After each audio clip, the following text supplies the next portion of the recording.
गुरु भाई और गुरु बहन जैसे ही ये संबोधन हम देते हैं, हमको क्या याद आना चाहिए? गुरु भाई आप हैं मेरे, किसके कारण? गुरु बहन आप हैं मेरी, किसके कारण है? कारण क्या है? इससे पहले एक महिला थी आप, इससे पहले एक पुरुष थे आप, एक इंसान थे मेरे लिए, लेकिन आप अनजान भी हैं अगर, और आपने शिव को गुरु बनाया है, तो मेरा संबोधन ये हो जाता है कि गुरु भाई हैं आप, गुरु बहन हैं आप। तो इसके मूल में क्या है? उत्तर आपको देना होगा। ये मेरी जिज्ञासा है कि इसके मूल में क्या है। इसके मूल में यही है ना कि शिव आपके गुरु हैं, यानी शिव और कोई नहीं। अभी मैंने कहा कि ये गुरु का मंच है। इस गुरु के मंच से, या मंच का मतलब ये नहीं होता है कि सिर्फ ये स्टेज बना हुआ, मंच का अर्थ ये होता है कि जहां बैठकर आप अपने गुरु की बात करते हैं, वो चाहे धरती हो, चाहे वो पत्थर हो, या फिर वो कोई लकड़ी से बना हुआ स्टेज हो, कहीं भी बैठकर आपने अगर या खड़े होकर अपने गुरु की बात की है, तो वो गुरु का स्थान है। और गुरु के स्थान पे सिर्फ और सिर्फ गुरु की बात होनी चाहिए। तो ये अनुशासन हर शिव शिष्य में खुद होना चाहिए कि उस जगह पे आपके शिव की बात के अलावा किसी की बात नहीं हो। तो पहले तो गलती आपसे खुद होती है, हमसे खुद होती है। हम अगर सुनना चाहेंगे तभी कोई हमको सुनाएगा, हम किसी से बात करना चाहेंगे तभी बात करेंगे। शिव के भाव के शिखर में समस्त संकीर्णताएं तिरोहित हो जाती हैं, लेकिन इसके लिए शिव भाव की जरूरत है, शिव भाव के नजदीक होने की जरूरत है, इसके लिए आपको शिव की बात करने की जरूरत है। तो हमको ये निश्चित करना होगा कि एक निष्ठता बहुत जरूरी है किसी भी रिश्ते में। लौकिक तौर पे एक पति और पत्नी के बीच की बात देखिए, अगर पति पत्नी के लिए एक निष्ठ नहीं है तो उस रिश्ते का कोई मतलब नहीं। अगर पत्नी पति के लिए एकनिष्ठ नहीं है तब भी उस रिश्ते का कोई मतलब नहीं। एक भाई अपनी बहन के लिए बहन के भाव से एकनिष्ठ नहीं है तो रिश्ते का कोई मतलब नहीं। एक गुरु अपने शिष्य के लिए तो होता ही होता है एकनिष्ठ, लेकिन शिष्य अगर अपने गुरु के लिए एकनिष्ठ नहीं है तो उस रिश्ते का भी कोई मतलब नहीं है। अभी तक हम लोगों ने दिल्ली में, खासकर दिल्ली और आसपास के क्षेत्रों से जब जब भेंट हुई है, अब बहुत कम हुआ है, लेकिन मेरी अपनी अनुभूति है कि हम लोग शिव के अलावा सारी बात आप लोगों से सुनते रहे। शिव के अलावा, शिव के काम के अलावा, ये भाई है तो ये वो भाई है, तो कोई किसी को रिश्ते से बांध लिया तो कोई किसी को रिश्ते से बांध लिया। आपने देखा होगा कि साहब श्री हरिनानंद जी लौकिकता में मेरे पिता हैं, लेकिन जब हम शिव की बात करते हैं, मैं एक शिव की शिष्या जिसकी घोषणा की थी इन्होंने, जब हम शिव की बात करते हैं तो हम उस साहब को वरेण्य गुरु भ्राता ही कहते हैं। पिता है वो लौकिकता में, लेकिन उससे बहुत बड़ा स्थान होता है एक गुरु भाई का, वरेण्य गुरु भ्राता का, एक गुरु बहन का। तो हमको ये याद रखना होगा कि हमको और आपको यही रिश्ता कायम करना है। कहीं मामा, कहीं चाचा, कहीं काका, इससे पहले मुक्त होइए आप, और शिव आपके गुरु है, एकनिष्ठ होइए आप। साहब का हमेशा यही संदेश रहा है, उन्होंने मात्र ये चाहा है कि आप शिव के पीछे चलिए। उन्होंने कभी ये नहीं चाहा कि आप मेरे या उनके किसी के भी पीछे चलिए। उन्होंने मदद लेने के लिए सबसे कही, लेकिन किसी के पीछे चलने के लिए उन्होंने कभी नहीं कहा। उन्होंने खुद अपने बारे में भी यही कहा कि जब से चला हूँ मेरी मंजिल पे नजर है। मंजिल एक शिव के शिष्य का क्या होना चाहिए? मंजिल एक शिव के शिष्य की सिर्फ और सिर्फ उसके गुरु से जुड़ाव होना चाहिए। जब से चला हूँ मेरी मंजिल पे नजर है, मेरी आंखों ने मील का पत्थर नहीं देखा। रास्ते में जो मील का पत्थर होता है ना, जिसपे लिखा रहता है जब उधर से आई है तो कापस हेरा 34 किलोमीटर, फिर 35 किलोमीटर, 2 किलोमीटर, यानी ये बताता है कि आपने कितना रास्ता तय किया। तो एक यात्री ये होता है कि हर कुछ दूर के बाद वो मील का पत्थर देखता है कि और कितना बचा है, और कितना बचा है। लेकिन एक होता है जिसने निश्चित कर लिया कि हाँ यहाँ आना है मुझको, तो बस वो चल रहा है, चल रहा है और चल रहा है, एक तरफ देखता है। तो उस काम का जो परिणाम है उसमें और हर जगह रुक रुक के चलने वाले के काम के परिणाम में काफी अंतर होता है। आप खुद शिव की बात करने वाले हम लोग, आपने देखा होगा कि हमारे जीवन में तो शिव के लिए हर दिन उत्सव है, हर दिन होली है, हर रात दिवाली है।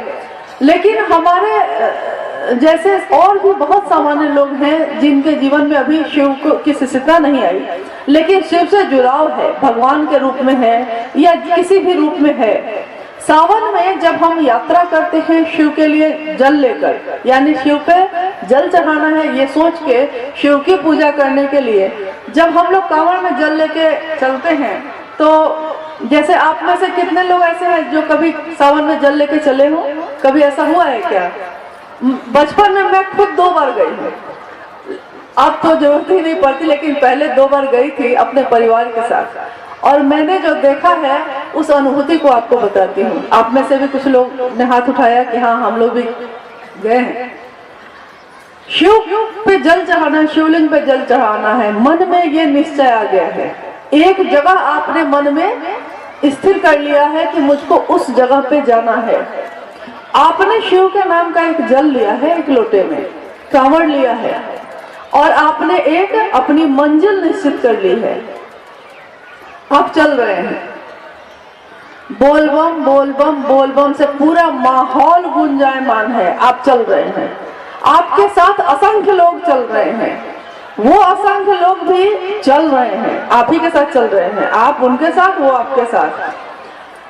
लोग अपना जो परिचय है वो भूल जाते हैं, किसका क्या नाम है वो भूल जाते हैं। मैंने देखा है जो तेज चलता है उसको कहते हैं इंजन बम, जो बीच में भैया बम, मैया बम, तो कौन बच्चा बम। मतलब कि एक अलग सा माहौल, अद्भुत सा माहौल, जिसमें एक मंजिल निश्चित है और उस मंजिल के लिए चलने वाले असंख्य लोग हैं, जल लेके चल रहे हैं। वो जाति भूल गए, भेद भूल गए, पुरुष और स्त्री का भेद भूल गए, अपने मन की कलुषता भूल गए। वो 4-5 दिनों की सिर्फ यात्रा या 1 दिन 2 दिन की यात्रा जो होती है उसमें शिव के सिवा कुछ याद नहीं आता।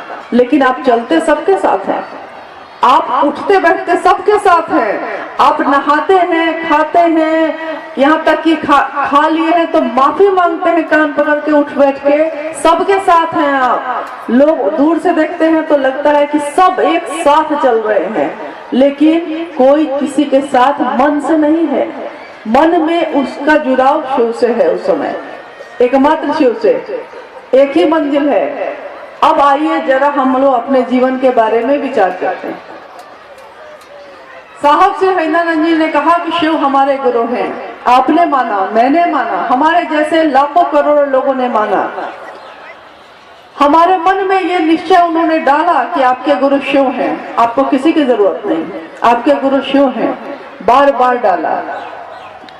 लेकिन हमारा मन ही बार बार रुकता रहा। हमारे मन में ये निश्चय नहीं हो सका जो 4-5 दिनों की यात्रा में होता है, वो हमारे पूरे जीवन की यात्रा में ये बात नहीं आ पाई। हम हर जगह रुकते रहे, हम हर जगह दूसरे को देखते रहे, और हमारे मन में वो मंजिल ही हमेशा गायब हो जाती है कि कहाँ जाना है, क्या करना है। यहाँ तक कि आपने देखा होगा कि फटाफट सेशन बीच में चला था, काफी लोग मतलब उसमें निकल रहे थे।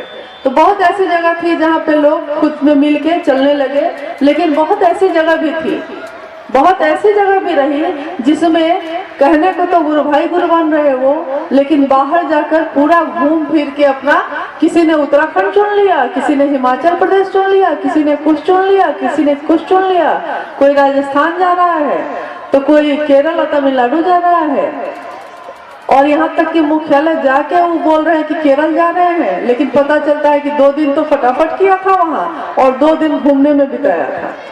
तो ये आपके आसपास में तो असंख्य ऐसे लोग हैं जिन्होंने शिव को गुरु माना ही नहीं। आपको वो दिखाई नहीं देते। और जाना है तो जरूर जाइए आप, लेकिन अपनी जगह को भी तो थोड़ा देखिए कि वहां भी कुछ लोग जुड़ जाए, और तब बाहर जाइए।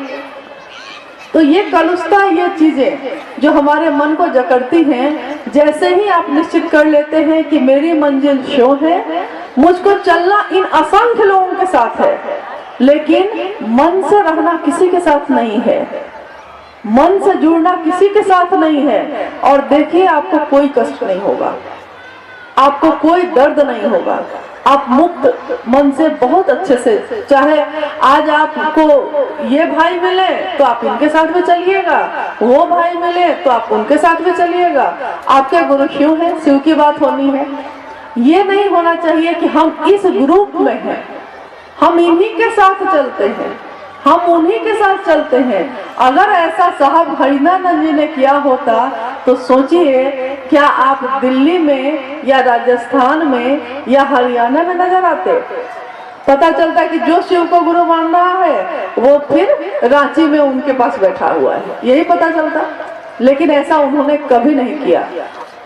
जो सब कुछ रखते हैं अपने पास, जब उन्होंने हमको मुक्त किया है, जब उन्होंने कहा है कि आप एकदम स्वतंत्र हैं कहीं भी जाकर शिव की बात करने के लिए, तो अगर हम किसी को बाधा देते हैं, हम किसी व्यक्ति की यात्रा को अपने में जोड़ के रोकते हैं, तो ये एक आध्यात्मिक अपराध है। और इस आध्यात्मिक अपराध की सजा हमारे गुरु शिव के पास भी नहीं होगी। क्षमा जिसे कर सके न तुम भी, हो गई कोई ऐसी भूल। हम शिव शिष्यों से अगर ये भूल होती है तो इसकी क्षमा वो गुरु भी नहीं करेगा। क्यों? क्योंकि अगर मेरे कारण कोई शिव की तरफ चलने से रुका है तो ये शिव के लिए किया हुआ अपराध है। इससे बचने की कोशिश करिए और अपने मन में एक मंजिल निश्चित कीजिए कि हमको कहाँ चलना है, किसके ध्यान में चलना है। चलिए सबके साथ, लेकिन बनिए किसी के नहीं। बस इतनी ही प्रार्थना है आपसे। चलिए सुनते हैं, देखते हैं कि कहाँ तक इतिहास जाता है, कहाँ तक शिव की बात हमारे सामने, कहाँ से शिव की बात शुरू हुई है, उस देवता की बात शुरू हुई है। 10,000 सालों का इतिहास हमारे आपके सामने है। इतिहास से अर्थ तो समझती होंगी, आप लोग समझते होंगे। घर की कोई पुरानी चीज़ होती है, कोई पुराना सिक्का होता है, तो हम लोग उसको सहेज करके रख लेते हैं। चांदी का सिक्का आपके घरों में भी होगा, हमारे घर में भी है कि पुराना है, दादा का है, परदादा का है। तो वही चीज़ें इतिहास हो जाती हैं जो पहले से चली आ रही हैं, हमारे आपके घरों में सज्जित हैं, सुसज्जित हैं। 10,000 साल पहले हमारे यहाँ की सभ्यता थी, दुनिया की सबसे पुरानी सभ्यता के लोग हैं हम लोग। हम लोगों को इस बात का गर्व होना चाहिए कि दुनिया को हम लोगों ने सभ्यता का पाठ पढ़ाया, जीने का पाठ पढ़ाया है। और देखिए 10,000 साल बाद साहब ने ऐसी चाबी हम लोगों को दी है जो हम लोगों को भी जीने की कला सिखलाता है।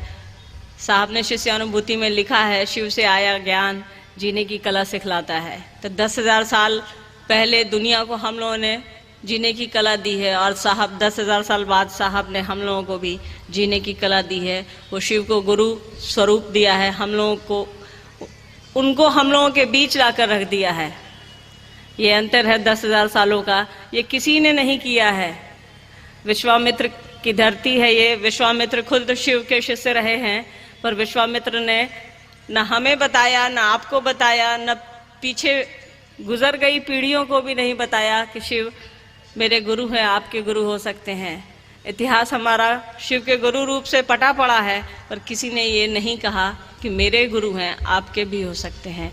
ऐसी बात सिर्फ साहब ने कही, ऐसा अमृत सिर्फ साहब ने दिया है, और उस अमृत को हम लोग पी रहे हैं, लोगों तक पहुंचाने की कोशिश कर रहे हैं। सिंधु घाटी सभ्यता में सबसे पहले शिव के बारे में पता चला। पशुपति कहा जाता है कि जो पशुओं का ईश्वर हो। पशुपति हमारे गुरु ऐसे हैं जो पशुओं के भी ईश्वर हैं और हमारे भी ईश्वर हैं। कहीं कोई भिन्नता नहीं है, सब जगह सार्वभौम स्थिति है, बराबर की स्थिति है। लोग बटे हैं, कोई किसी का देवता है, कोई किसी का देवता है, पर हमारे आपके गुरु ऐसे हैं जो जानवर के भी गुरु हैं, जानवर के भी देवता हैं, और हमारे आपके भी परमात्मा हैं। इतिहास धीरे धीरे बढ़ता है, फिर वैदिक युग आता है। वैदिक युग में रुद्र कहा गया है उनको। रुद्र का मतलब होता है रुलाने वाला, जो हमको आपको कष्ट देता है।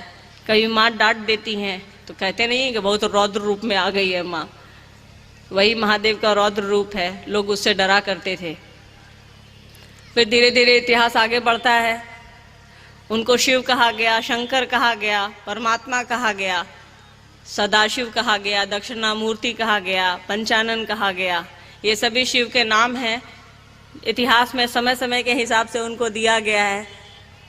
मतलब इसका सीधा सा मतलब है, जिस समय हमको आपको जो अच्छा लगा हम लोगों ने दे दिया। महादेव को कभी ने विष दे दिया तो वो विष पी गए, कभी कुछ दे दिया तो कभी कुछ ग्रहण कर लिया। प्रेम से हम आप भी देते हैं तो महादेव ग्रहण करते हैं। अभी मंडल सर ने बताया ना, अंकल ने बताया ना कि साहब ने सिंहेश्वर ने महादेव को रसगुल्ला खिला दिया, तो हम आप प्रेम से जो भी देते हैं वो ग्रहण कर लेते हैं। फिर महादेव की बात आगे आती है, इतिहास आगे चलता है। शंकराचार्य शिव के शिष्य रहे, रविन्द्रनाथ टैगोर भी रहे। इतिहास की बातें हैं, इतिहास भरा हुआ है। हम लोग इतिहास को लेकर के चल नहीं सकते।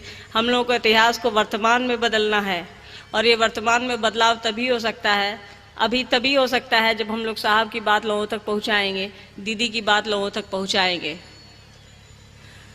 नई बात नहीं है, सदियों से ये बात चली आ रही है कि शिव जगत गुरु हैं, हमारे गुरु हैं, आपके गुरु हैं, पर ऐसा किसी ने नहीं कहा। उपनिषदों में कहा गया है, श्वेताश्वेतर उपनिषद है जिसमें कहा गया है कि शिव को गुरु कहा गया है, परमात्मा कहा गया है।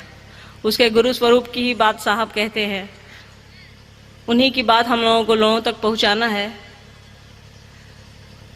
विश्वामित्र ने यहाँ ज्ञान प्राप्त किया, यहाँ लोगों को उन्होंने अपना ज्ञान लोगों को दिया। लोगों को ये नहीं बताया कि शिव से आया ज्ञान जो है वो जीने की कला है, आपका जीवन बदल सकता है। ऐसा सिर्फ साहब ने किया है। इतिहास को हम लोग नहीं दिशा देते हैं। साहब के इस संकल्प को, साहब के इस बात को लोगों तक पहुंचाइए। इसी में कल्याण है। शिव का कल्याणकारी रूप तभी सफल होगा जब हम आप उसके गुरु स्वरूप की बात लोगों तक करेंगे, लोगों को समझाएंगे कि शिव के गुरु स्वरूप से जुड़ने से ही आपका कल्याण हो सकता है, इस जगत का कल्याण हो सकता है।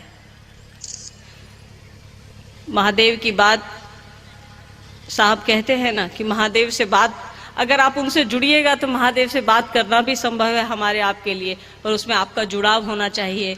आप किस हद तक उनसे जुड़ पाते हैं, किस हद तक उनसे प्यार कर पाते हैं, उनके गुरु स्वरूप से जुड़ते हैं, आपका शिष्य भाव किस हद तक उन तक पहुंचता है, यह हम पर और आप पर निर्भर करता है।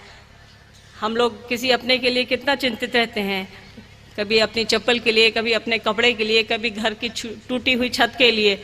महादेव के लिए भी चिंतित होइए, कभी उनके काम के लिए भी चिंतित होइए। महादेव आपके अपने बने रहेंगे, साहब दीदी आपके अपने बने रहेंगे। अभी कुछ दिन पहले साहब आए हुए थे घर हमारे।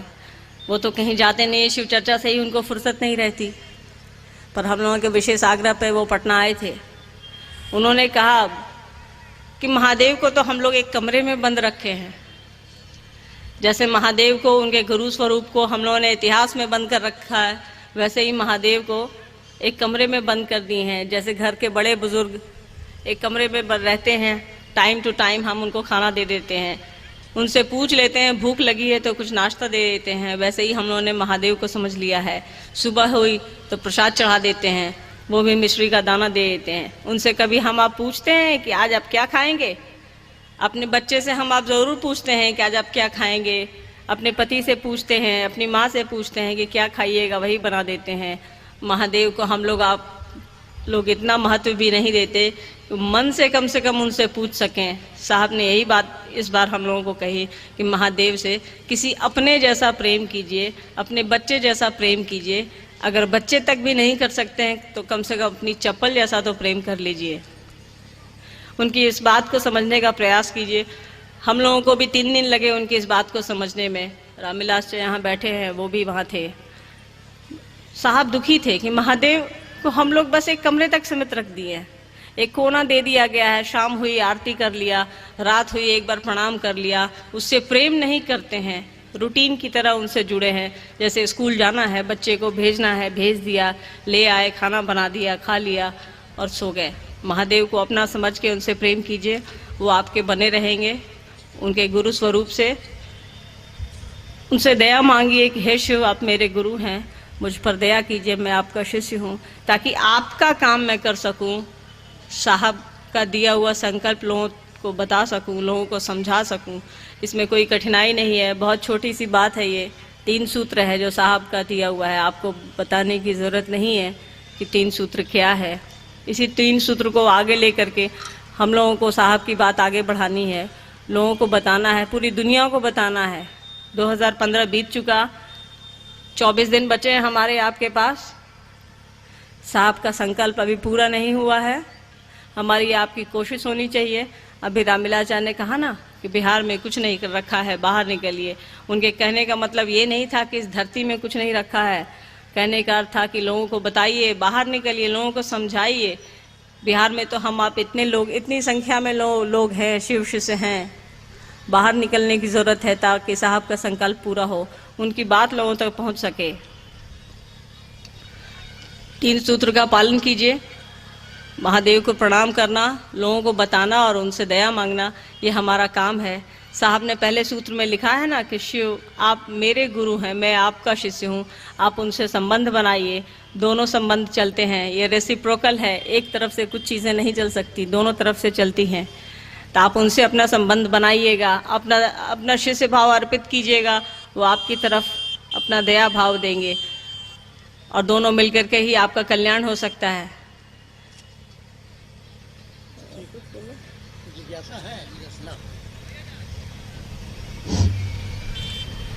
मुझको ज़्यादा कुछ विशेष आता नहीं है, मुझसे बेहतर आप लोग समझते हैं, मुझसे बेहतर चर्चा करते हैं, कोशिश करते हैं। सर मंडल अंकल ने कहा है कि कुछ प्रश्न है जिसका उत्तर देने की, जिसका जवाब देने की कोशिश करते हैं। कोई प्रॉब्लम है तो उसका समाधान साहब करेंगे, दीदी करेंगे, इसके अलावा किसी में कोई ताकत नहीं है। साहब दीदी में ही है धरती पर, इसके ऊपर तो महादेव हैं, महादेव के बाद साहब दीदी हैं।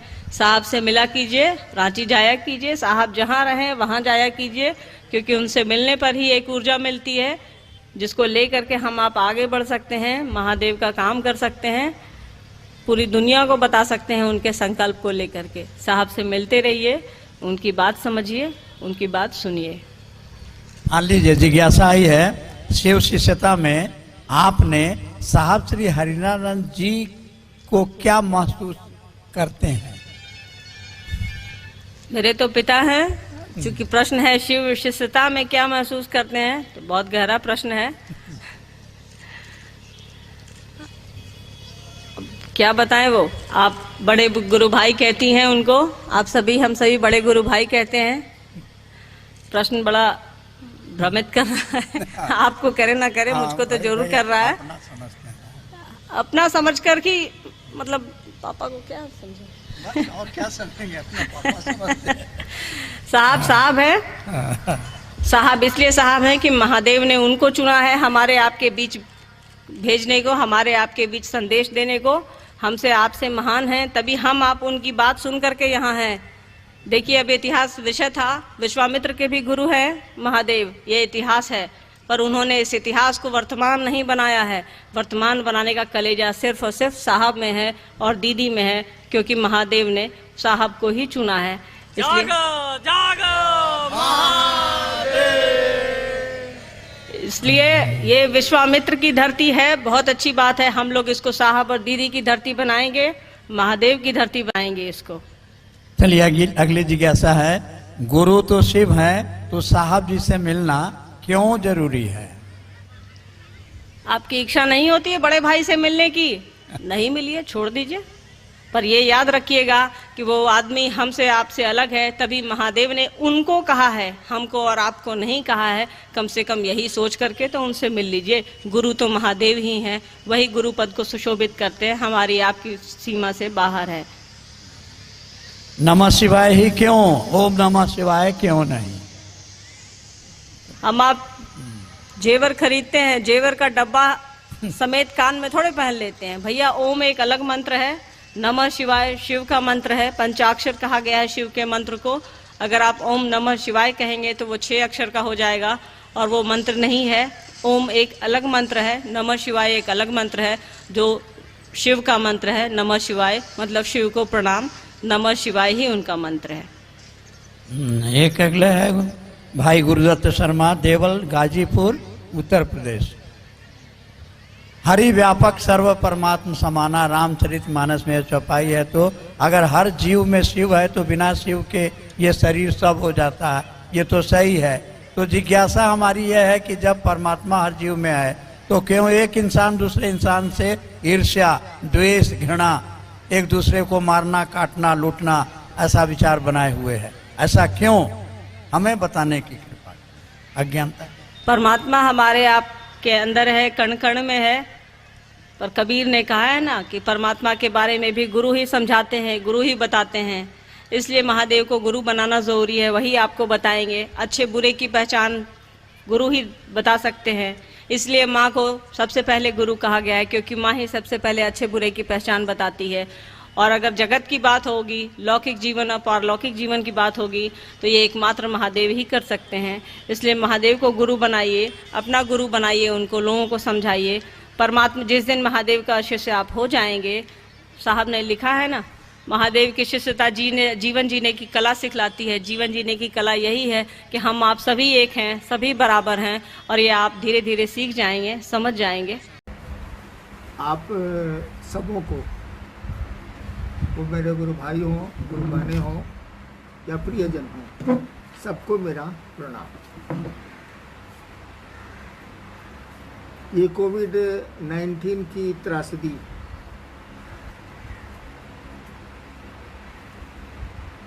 में हम सभी अभी हैं, लड़ रहे हैं, जूझ रहे हैं। जीतेंगे तो हम ही। केवल हमें सतर्कता की ज़रूरत है, भय की ज़रूरत नहीं है, डरना नहीं है। हमको आपको सतर्क रहना है। वो सोशल डिस्टेंसिंग हो, मास्क पहनना हो, भीड़ की जगहों में अनावश्यक नहीं जाना हो, टहलने वाली आदत छोड़नी होगी। अकेले टहलें तो टहलें, लेकिन लोगों के बीच उचित नहीं होगा। हम लोग शिव के शिष्य हैं, आप भी हैं। मेरे साथ कठिनाई है कि मैं आपको देख नहीं रहा, आप मुझको देख रहे हैं।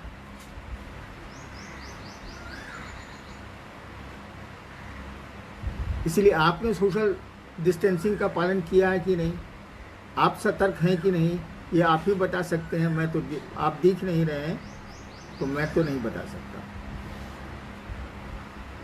जब से ये सूचना दी गई है कि मैं कैमरे पे आऊँगा, फेसबुक लाइव में आऊँगा, तब से बहुत सारी जिज्ञासाएं मोबाइल पर मैसेज के रूप में आई हैं। उतनी जिज्ञासाओं का उत्तर तो संभव ही नहीं। कुछ जिज्ञासाओं को यथासंभव हम लोग उत्तरित करने का प्रयास करेंगे।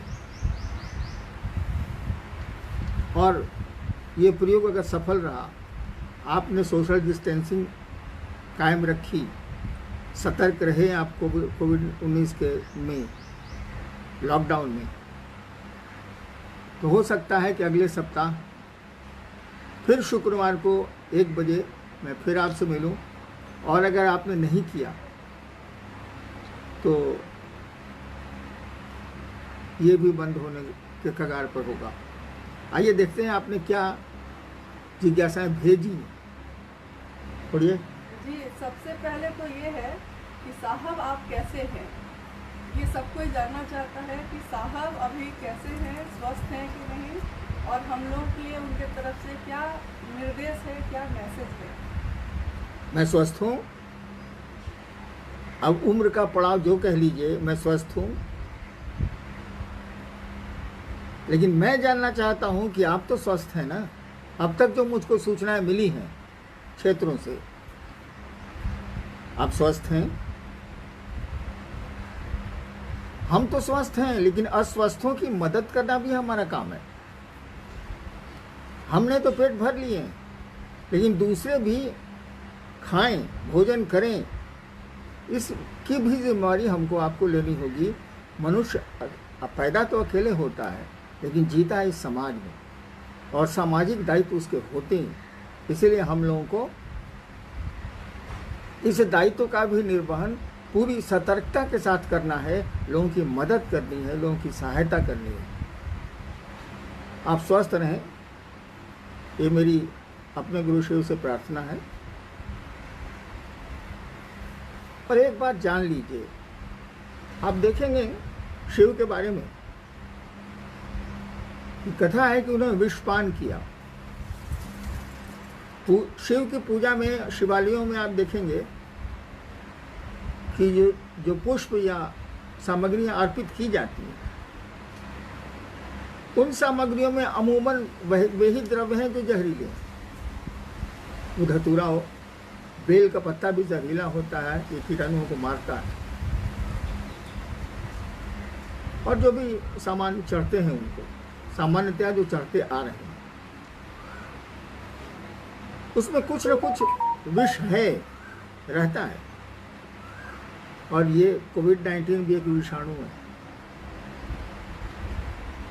आज तक विष पान करने से लेकर विष की जहाँ तक परिधि रही है, हमारे अध्यात्म में शिव ही सामने नजर आते हैं। तो विषाणुओं से मुकाबले में फिर शिव हमारे आपके सामने होंगे। हमको शिव के नज़दीक जाना चाहिए। होता ऐसा है कि शिव हम लोगों के बिल्कुल करीब है, हम ही शिव से दूर हो गए, हम ही महादेव से दूर हो गए। हमको अपने मन को शिव के नज़दीक ले जाना चाहिए। काम ही क्या है, दिन भर काम कर लेते हैं, लॉकडाउन में तो वो भी काम करीब करीब बंद है। शाम में फुर्सत तो मिलती है। मैं नौकरी में था तो 10 बजे रात में कभी कभी मुझको प्रशासन से के काम से मुक्ति मिलती थी, और तब भी मैं शिव चर्चाएं करता था। वो रात का 1 बज रहा हो, 2 बज रहा हो, रातें हमने जाग के सोई हैं, शिव चर्चा में गुजारी हैं। समय तो मिलता ही है। आपको शौक हो, आपको लगन हो, किसी काम को करने की तत्परता हो, तो समय है हमारे आपके पास, समय हम निकाल लेते हैं। तो चलिए, आप अच्छे रहें, शिव के सानिध्य में रहें। वो आपके सानिध्य में हैं। शिव हमसे दूर नहीं है, हम उनसे दूर हो गए। हमको आपको शिव के नज़दीक जाने का प्रयास करना चाहिए। और याद रखिए, शरीर कर्म नहीं करता, शरीर नहीं कहीं जुड़ता है, मन जुड़ता है। और मन तो कहीं से कहीं जुड़ सकता है। शरीर से जाने में हमको पटना जाने में 7 घंटा गाड़ी से लगेंगे। मन से हमको न्यूयॉर्क जाने में 1 क्षण भी नहीं लगेगा, दुनिया खत्म होगी। देखिए न्यूयॉर्क कितने नज़दीक हो गया मेरे मन के। न्यूयॉर्क जाने में रात भर का सफ़र होगा, वो भी हवाई जहाज से। और मन से मैं अगर न्यूयॉर्क जाऊं तो लीजिए पहुंच गया। दुनिया खत्म हो गई, समय भी नहीं लगा, क्षणांश लगा। तो शिव से जुड़ने में मन ही आपका हमारा एपरेटस है, उपकरण है। इसका हम आप प्रयोग करें। इसके प्रयोग से ही हम शिव के नज़दीक जा सकते हैं और शिव को अपना संबल बना सकते हैं। इन विषाणुओं से भी लड़ सकते हैं। सतर्क रहना है, परहेज में रहना है, लड़ना है और आगे बढ़ना है। देश को भी बढ़ाना है। शिव के शिष्य देश के लिए अपनी कुर्बानियाँ देते हैं, देंगे। जी, भाई अभिनव जी हैं बेंगलोर से और भाई भोला सिंह जी हैं पाकुड़ से। उन दोनों की यही जिज्ञासा है कि आजकल जब से कोरोना के बारे में इतनी चीज़ें हुई हैं, तो कुछ दिनों से मन में निगेटिव विचार आते हैं। हमेशा कुछ हो जाने का भय बना रहता है। एक वैश्विक महामारी कोरोना ने हम सभी के अंदर एक अदृश्य डर पैदा कर दिया है। महादेव कम याद आ रहे हैं और कोरोना ज़्यादा। नमः शिवाय से प्रणाम और दया की याचना करने के बाद भी मन विचलित होता रहता है, क्या करें? देखिए, मन में वो सकारात्मक विचार आए या नकारात्मक, whether it is negative और पॉजिटिव। तरीका ये है कि जो भी विचार आते हो, वो नकारात्मक हो सकारात्मक हो, वह अपने शिव के चरणों में समर्पित करें हम आप। कहे कि निगेटिव विचार हमारी सोच से नहीं आ रहे हैं, वो आ रहे हैं तो आ रहे हैं। पॉजिटिव विचार हमारी सोच से नहीं आ रहे हैं, वो आ रहे हैं तो आ रहे हैं, उसमें हम आप क्या कर सकते हैं। परिस्थितियाँ, वो विचार परिस्थिति जन्य हो सकते हैं, स्थिति जन्य हो सकते हैं, परिवेश जन्य हो सकते हैं, तो हम आप क्या कर सकते हैं। जितना बनेगा उतना ही ना करेंगे, जितनी शक्ति और जितना सामर्थ्य होगा उतना ही ना करेंगे। सबको शिव के चरणों में अर्पित कर दीजिए। धीरे धीरे आपका मन स्थिर भी होने लगेगा, विचार सकारात्मक होने लगेंगे। आपने पूछा है कि नमः शिवाय करते हैं, शिव से दया मांगते हैं, तब भी मन में नकारात्मक विचार, निगेटिव थॉट्स आते हैं। वो तो मन की आदत है, वो तो चंचल है। अनावश्यक हम लोग कोरोना से डर गए। डरना तो इलाज नहीं है, डरना तो मुसीबत का रास्ते निकालने का तरीका नहीं है। हमको लड़ना होगा, हमको आगे बढ़ना होगा और भगवान शिव से दया मांगनी होगी। नमः शिवाय तो शब्द है, शब्दों का बहुत, संबोधन का बहुत प्रभाव नहीं पड़ता।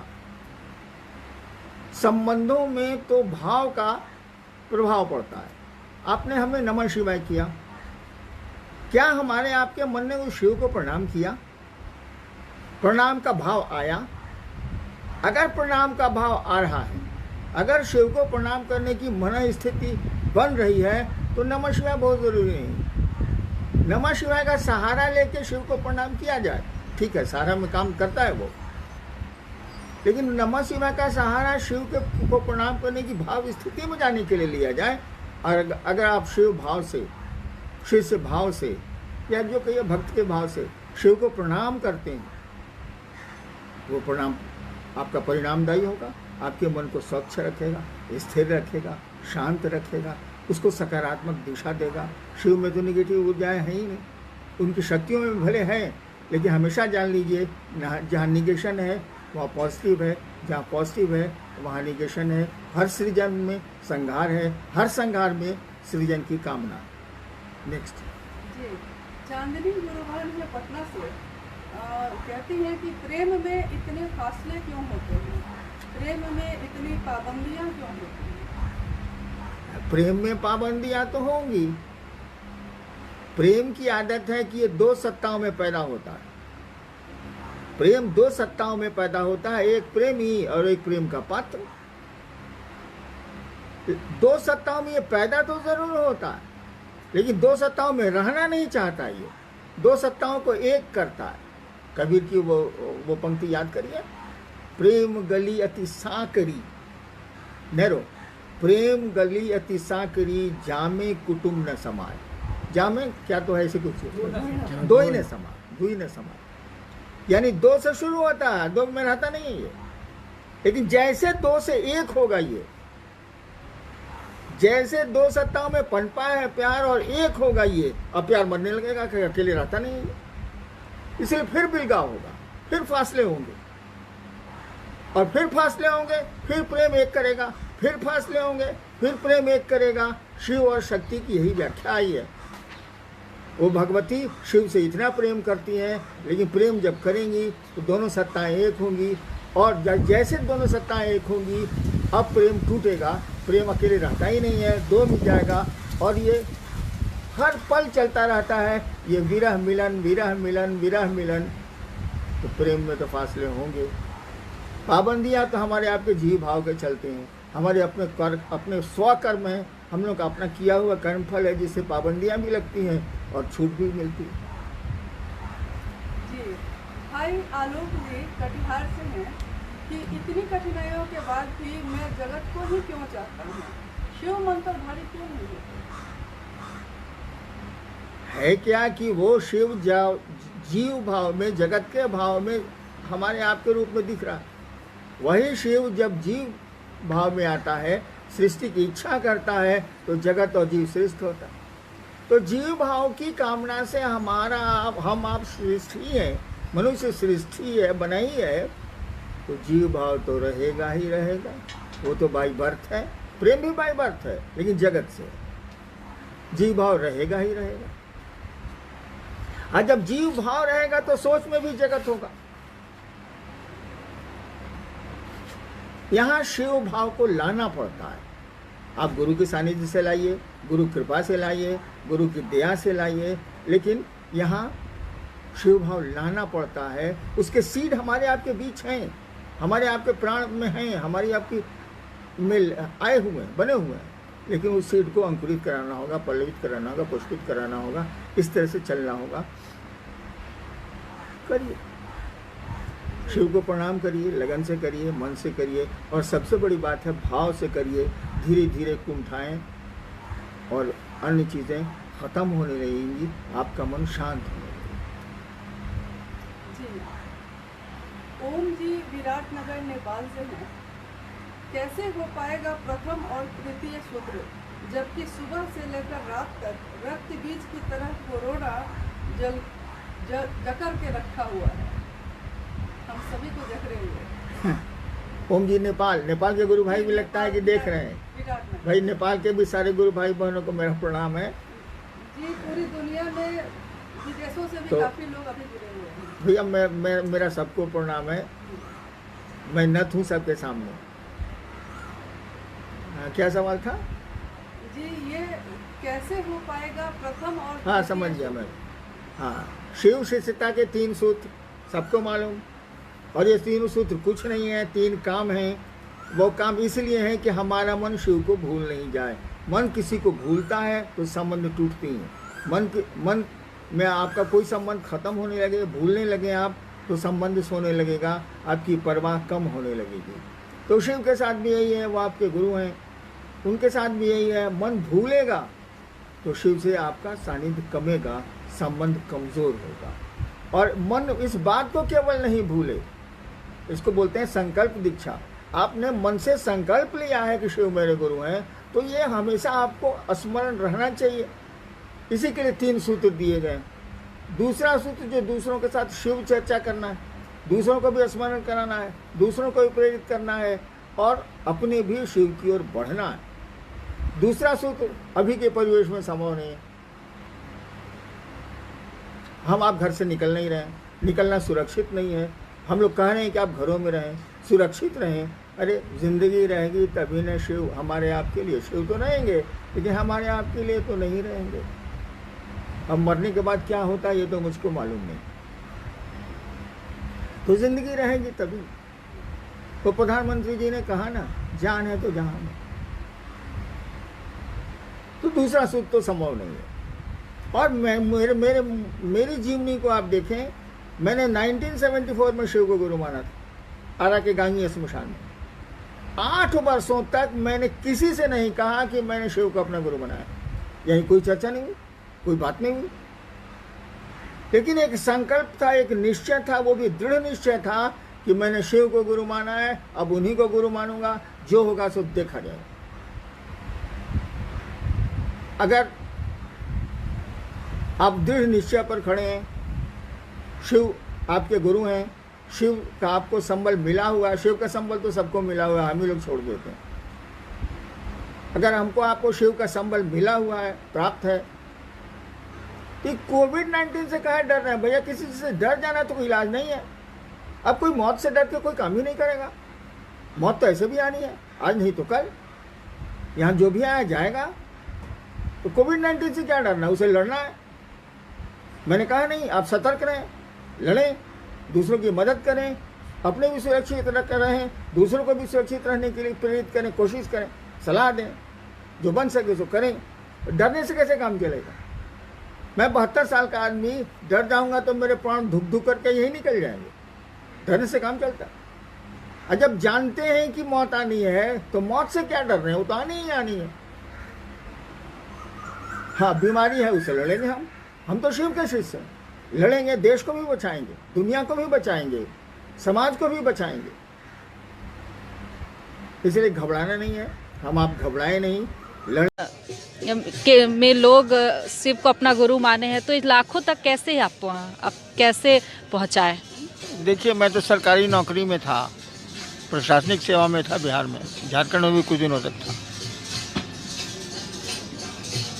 व्यक्ति कुछ बहुत इम्पोर्टेंट नहीं होता है, उसकी सोच महत्वपूर्ण होती है, उसका विचार महत्वपूर्ण होता है। और विचार ट्रैवल करते हैं, विचार हवा में गुजरते हैं, और विचार अगर परिणामदायी हों, रिजल्ट ओरिएंटेड हों, तो प्रभाव डालते हैं।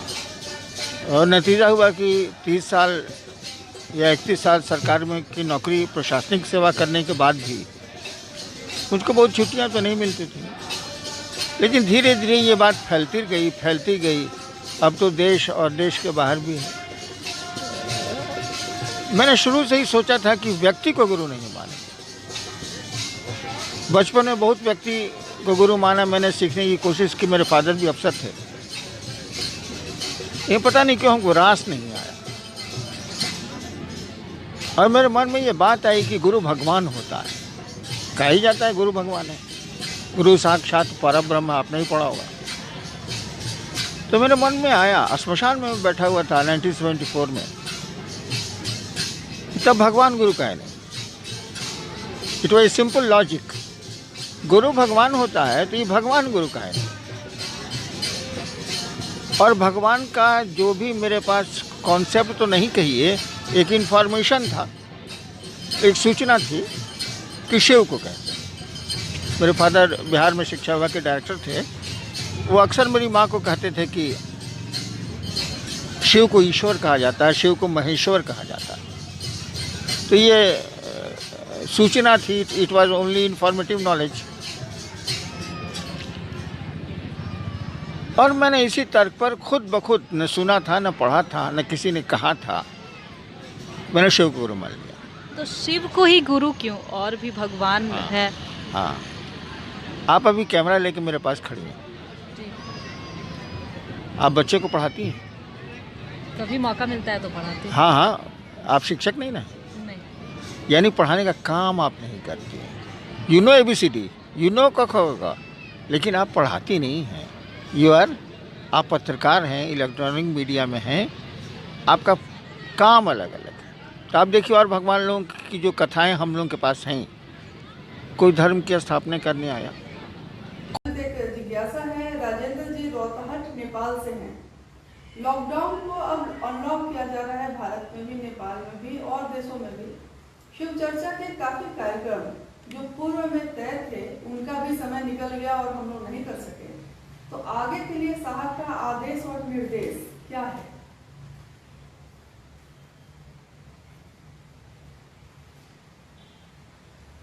देखिए, व्यक्ति को परिस्थितियों और स्थितियों के अनुरूप चलना पड़ता है। एक दिन हमारा आपका शरीर भी हमारे आपके की मर्जी से नहीं चलेगा, उसकी भी अपनी एक नियति है, उसका भी एक काल है। तो जो समय बीत गया, जहाँ आपके कार्यक्रम रद्द हुए, बहुत सारे कार्यक्रम जो मेरे स्तर के थे वो भी रद्द हुए, तो हुए, लेकिन शिव गुरु की व्याप्ति, शिव गुरु से जुड़ाव क्या कार्यक्रमों के माध्यम से ही होगा? क्या महोत्सवों के माध्यम से ही होगा? क्या परिचर्चाओं और संगोष्ठियों के माध्यम से ही होगा? शिव गुरु से जुड़ाव, मैंने बहुत पहले कहा था कि आदमी को जानकारी आप दे देते हैं, वो तो किताबें भी दे रही हैं, कई हजार वर्षों से दे रही हैं। आपके ग्रंथ, आपकी पुस्तकें, आपके शास्त्र, आपके साधु, आपके मनीषी जो भी हैं, उन्होंने कहा है कि शिव गुरु हैं, जगत गुरु हैं, आदि गुरु हैं, गुराधिपति हैं। मेरे पिताजी चले गए दुनिया से, वो थे तब मैं उनको कहता था कि आप शिव को अपना गुरु बना लीजिए। तो भोजपुरी में वो कहा करते थे कि तेरा पैदा होने का पहले से हम जानते नहीं कि शिव गुरु हैं। मैं आपकी बात क्यों मानूं? तो जानकारी तो हम लोग दे सकते हैं इन चर्चाओं के माध्यम से, पत्र पत्रिकाओं से, अन्य प्रचार साधनों से जानकारी हम लोग दे सकते हैं, लेकिन जानकारी तो है लोगों को। आप पूछिए, लोग जानते हैं कि शिव गुरु हैं। मैंने इस काम को शुरू किया तो लोग बोलते थे कि कौन सी नई बात आप कह रहे हैं, शिव तो गुरु हैं। मैं कहता था कि शिव तो गुरु हैं। क्या आप शिष्य हैं उनके? अस्पताल तो है, क्या आप वहां अपना इलाज कराते हैं? स्कूल तो है, क्या आपके बच्चे पढ़ते हैं उसमें? स्कूल के होने से क्या हो जाएगा? ये जानकारी आपको क्या, जानकारी तो है मुझको भगत कर एक डॉक्टर मेरे रहता है जो बहुत अच्छा डॉक्टर है और मैं दर्द से परेशान हूँ, कभी उसको दिखलाने नहीं जाता, तो जानकारी तो है। तो ये जानकारी कि शिव गुरु हैं, आदि गुरु हैं, जगत गुरु हैं, ईश्वर हैं, महेश्वर हैं, बहुत जानकारी है हमारी किताबों में। लोग हम लोग से ज़्यादा जानते हैं, लेकिन इस जानकारी का लाभ क्या मिला? जुड़ाव तो हुआ नहीं शिव से। हम लोग कामर लेके जाते हैं वो मंदिरों में, कामर लेने जल चढ़ाने के बाद क्या शिव याद आते हैं? मैं तो सरकार में रहा हूँ, लोग छुट्टियां लेके कामर चढ़ाने जाते थे, जल चढ़ाने जाते थे शिव को, और लौटने के बाद फिर वही स्थिति, यानी कोई अस्थायी प्रभाव नहीं पड़ा। और नियम है कि जिसकी संगति में मन रहेगा वैसा बनेगा। संसर्गात् गुणा दोषा, जिसकी संगति में आप बच्चे देखिए, गलत बच्चों के साथ खेलते हैं तो हम लोग भी मना करते थे अपने बच्चों को कि वो सबके साथ मत खेलो। यानी हम लोग जानते हैं कि गलत आदतें संगति से, साथ रहने से आदमी पकड़ लेता है। हम लोग तो शिव के साथ हैं, हम लोग तो रोज पूजा करते हैं, किसी भगवान की करें, देवता देवता हैं, मंदिरों में जाते हैं, पूजा अर्चना करते हैं, घरों में करते हैं। क्या हमारे आपके मन पर उसका कोई प्रभाव पड़ा? क्या पड़ता है? क्या यह अस्थायी प्रभाव है? मैंने तो देखा है नहीं है। तो ये जानकारी आपको काम नहीं देगी भाईजान। लोगों को समझाना होगा, मैन टू मैन कन्वर्सिंग करनी होगी, व्यक्ति व्यक्ति को समझाना होगा। इसलिए आयोजनों के पीछे, कार्यक्रमों के पीछे, ये भीड़ के पीछे, भीड़ इकट्ठा करने की मानसिकता में से अपने को दूर करिए। शिव आपके गुरु हैं, व्यक्तिगत संबंध है शिव शिष्य, एक शिष्य का अपने गुरु से। ठीक है, आपके दूसरे सूत्र में है कि दूसरों को आप बताएं, तो बताने के लिए अन्य साधनों का प्रयोग जब आप करेंगे तो देखेंगे कि लोगों को जानकारी मिल जाएगी। ये भी जानकारी मिल जाएगा कि आप बहुत बड़े महादेव के भक्त और शिष्य हैं, ये भी लोग जान जाएंगे। लेकिन क्या वो शिव को अपना गुरु मानेंगे? मैंने देखा नहीं मानते हैं वो लोग। मेरे पिताजी, मैं समझाता रहा, वो डायरेक्टर थे बिहार के शिक्षा विभाग के, मैं समझाता रहा, मेरे पिताजी नहीं माने, वो दुनिया से चले गए। जानकारी तो भैया इल्म नहीं है, जानकारी कोई हुनर नहीं है। जानकारी से आप उसका, वो आपको ग्रस्त हो जाएगी जानकारी, वो आपको परिवर्तित करेगी जानकारी। ये आसान बात नहीं है, इसलिए इसकी चिंता छोड़िए। चर्चाएं कैंसिल हुई, रद्द हुई, स्थगित हुई, कार्यक्रम रद्द हुए। ये प्रयोजन भी हम लोगों का नहीं है, ये उद्देश्य भी हम लोगों का नहीं है। इसलिए इसकी चिंता छोड़िए, खुद महादेव से जुड़िए। जो मिल जाए मोबाइल पर ऐसे वैसे, अभी तो पूरी बंदिश है, मिल जाए उनको समझाइए, समझा के उनको शिव शिष्यता के मुखातिब करिए। आप दूसरों की चिंता में पड़े हैं। क्या आपके घर के लोग शिव को गुरु मानते हैं? क्या आपके घर के लोगों में शिव शिष्यता पर घुसी है? इसकी भी चिंता करिए भाई साहब। वहाँ काम अधूरा है, अपना खेत खाली है। दूसरों के खेत की चिंता करना अच्छी बात है, लेकिन अपने खेत को बंजर रखना भी उचित नहीं जी। सरोज जी हैं दिल्ली से। यह सृष्टि शिव की रचना है, तो इस शिव की रचना में मैं शिव को कैसे देखूं? बहुत प्रयास करते हैं पर शिव दिखाई नहीं देते। क्या करें जो सदैव शिव ही दिखाई दे? आप ही कह रहे हैं कि पूरी सृष्टि शिव की रचना है, पूरी सृष्टि के कण कण में वही समाया है, और आप शिव को देखना चाहते हैं। भाई साहब, आप में भी तो वही शिव समाया, वही शिव आपके रूप में भी तो धरती पर है। आईना देख लीजिए, शिव दिख जाएंगे। जी, कोलकाता से भी काफी जिज्ञासाएं आई, और सीमा कंचन है भागलपुर से। आपने पिछली बार कहा था कि सांस लेने से भी आसान है शिव की शिष्यता। बहुत लोगों की जिज्ञासा है कि जब ये इतनी आसान विधा है तो इसके लिए इतने मेहनत, इतने मारामारी की क्या जरूरत है? हाँ, मैंने कहा था कि शिव की शिष्यता सांस लेने की कोशिश, सांस लेने की क्रिया से भी आसान है। क्यों आसान है? अरे सांस लेने में सीना दुखता है, तेज सांस लीजिएगा तो आप हांफने लगिएगा, मन आपका चंचल हो जाएगा। धीरे धीरे सांस लीजिएगा, अगर वायु दूषित है तो फेफड़े में बीमारी आएगी। यानी सांस लेना एक क्रिया है जिसमें आपके हमारे शरीर की ऊर्जा लगती। शिव शिष्यता में तो शिव को चलाना है, इसमें आपकी हमारी ऊर्जा कहां लग रही है? जब आप कर्ता बनेंगे, जब आप कर्म करेंगे, जब आप शिव शिष्यता में बढ़ेंगे, तब तो आपको कोशिश करनी है। वहां सायास होगा, वहां कोशिशें होंगी, प्रयास होंगे। लेकिन जैसे आप शिव की परिधि में घुसेंगे, जैसे आप गुरु की परिधि में प्रवेश करेंगे, अब तो गुरु को ले चलना है। हम लोग अपने से चलते तो कब का शिव हो गए रहते, पूरी दुनिया ही शिवमय हो गई रहती। शिव ले चलते हैं, आप उनके सानिध्य में बढ़ने की कोशिश करिए। उसके बाद तो थोड़ी कोशिश के बाद आराम ही आराम है, आपको कुछ करना ही नहीं। बिल्कुल ये बिल्ली वाली स्थिति है। बिल्ली अपने बच्चे को उठा के चलती है, हम लोग बंदर बने हुए हैं, पकड़े हुए हैं तो गिरते हैं भद से। नेक्स्ट जी, भाई सर्वोदय जी हैं हावड़ा से। मैंने पढ़ा है कहीं कि एक वट वृक्ष के नीचे युवा गुरु बैठे हैं, उनके समीप वृद्ध शिष्यगण बैठे हैं। गुरु मौन है, परंतु शिष्यों का सभी संशय खुद ही विनष्ट हो रहा है। मैं जानना चाहता हूँ कि ये संदर्भ कहाँ का है और इसका क्या अर्थ है? ये आदि शंकराचार्य ने इस पंक्ति को लिखा है।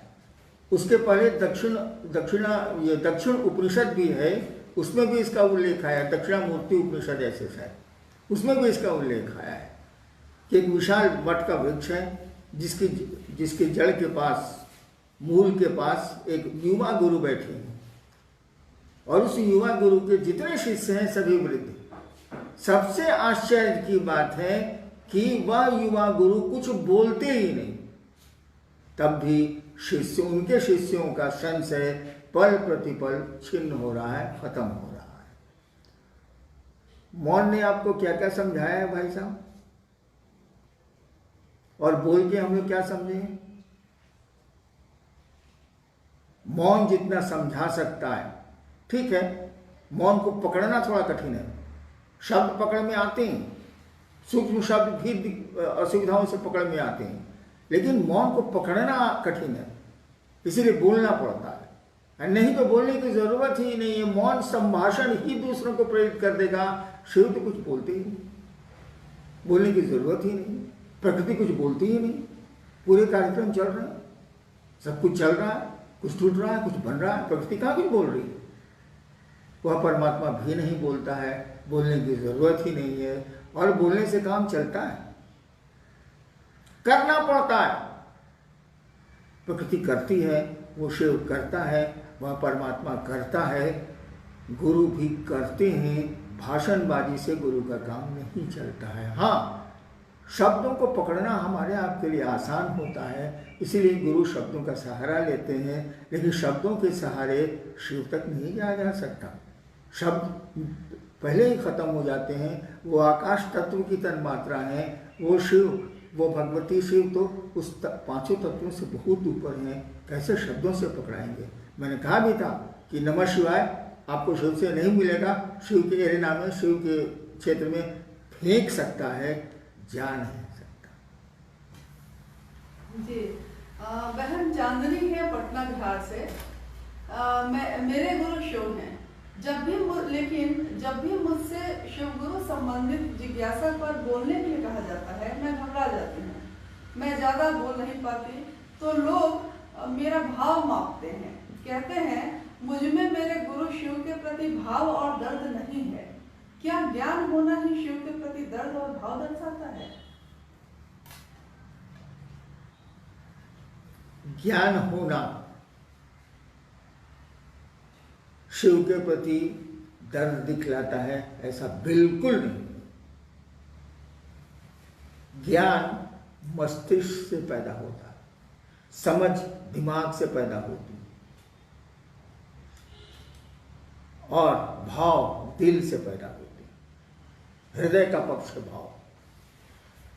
तो आपके भाव को वे ही पकड़ेंगे जो भाव से युक्त हैं, भाव से जुड़े हुए हैं। जिनके पास भाव है वो पकड़ लेंगे, लेकिन जिनके पास दिमाग है, जो बोली को पकड़ते हैं, शब्दों को पकड़ते हैं, भाषणबाजी को पकड़ते हैं, वो कहां से पकड़ेंगे? इसलिए दोष आपका नहीं है, दोष बोलने वालों का है। उनके पास भाव की कमी है। उनको समझाइए कि अपना भाव आप ठीक करें, अपनी मन की बात को, अपने मस्तिष्क की बात को दिल में ले जाएं, उस विचार को दिल में उतारें। विचार को दिल में उतारेंगे तभी भाव बनेगा। भाव पकड़ में आचरण से आएंगे, ऐसे नहीं आएंगे। जी भाई दिलीप हैं जनकपुर नेपाल से। हम कभी कहते हैं कि मन नहीं है, शिव चर्चाओं में भी बहुत बार हम लोग के साथ ऐसा हुआ कि कभी कहते हैं कि मन नहीं है, कभी कहते हैं दिल नहीं कर रहा है। तो ये मन और दिल क्या दोनों अलग चीजें हैं और ये क्या है? मन तो एक अदृश्य मशीन है, विचारों को पैदा करने की अदृश्य मशीन है। उसको आपका चिकित्सा विज्ञान आपके शरीर में नहीं ढूंढ सकता है। हाँ, ब्रेन ढूंढ लेगा, मन नहीं मिलेगा। हम लोग कहते हैं कि हम लोगों का आज मेरा मन दुखी है, मैं बाजार नहीं जाऊंगा, या हमको आज मीठा खाने का मन नहीं है, कुछ नमकीन है तो खिलाओ, बोलते हैं। यानी आप मन भी नहीं है, शरीर तो नहीं ही है। शरीर के कई अंग बदल दिए गए चिकित्सा विज्ञान के द्वारा आज तक। लोगों के खराब हो जाते हैं तो बदले जाते हैं। हम मन भी नहीं है, तभी ना कहते हैं कि मेरा मन आज नहीं है इस काम को करने। यानी जैसे हम लोग कहते हैं कि हमारी चप्पल टूट गई है, तो भाई चप्पल टूट गई तो आप चप्पल है। आपका मन दुखी है तो आप मन तो नहीं है। मेरे घर की दीवार खराब हो गई, अब दीवार है, घर की दीवार है, आपके घर की दीवार। वैसे आप बोलते हैं मेरा मन आज दुखी है, तो आप मन नहीं। आप हैं कौन? हम हैं कौन? इसी का उत्तर ढूंढ लीजिए। उस शिव, वो शिव मिल जाएगा, वो ईश्वर मिल जाएगा। ईश्वर को ढूंढने की जरूरत नहीं है, अपने आप को ढूंढ लीजिए कि आप और हम कौन हैं। कठिन है, अपने में अपनी तलाश करना कठिन है, इसलिए शिव के पास जाइए। वो गुरु भी हैं, उनको अपना गुरु मानिए, शिष्य भाव दीजिए, ड्रामा बंद कीजिए, शिष्य भाव दीजिए, तभी सही स्थिति का पता चलेगा। तभी आपको पता चलेगा कि आप हैं कौन। कुछ नहीं है हम आप, मात्र उसी शिव के एक रूप हैं जो जगत में तमाशा कर रहा है, तमाशा करवा रहा है। जी जी बहन दुर्गावती हैं कोलकाता से। गुरु की जब गुरु शब्द का जब जिक्र होता है तो लोग उदाहरण में बोलते हैं कि ये तन विष की बेलरी, गुरु अमृत की खान, शीश दिए जो गुरु मिले तो भी सस्ता जान।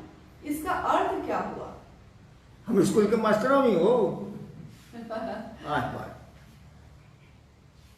यानी ये जो शरीर में आत्मा आई है, वो प्राण आया है, ऊर्जा आई है, तो यहां तो भोग है, दुख है, सुखानुभूति भी है, दुख भी है, परेशानियां भी हैं, बंदिशें भी हैं। तो कहा जा रहा है कि ये जो शरीर है या तन, ये जो मानव शरीर है, वो तो भाई दुख की लता है, बेलरी है।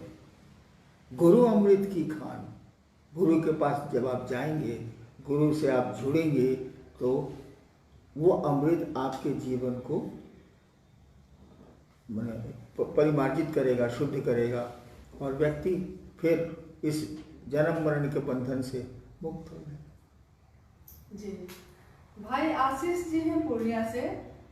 शिव गुरु अपने शिष्य को शब्द से निशब्द की ओर ले जाते हैं, ऐसा सुना है। तो क्या कहीं ऐसा तो नहीं कि समय के अंतराल में शिव शिष्यता का दूसरा सूत्र शिव गुरु की चर्चा का चलन कम हो जाएगा? ऐसा नहीं, ये कम होगा। कम होगा तब जब आदमी बात करना छोड़ देगा।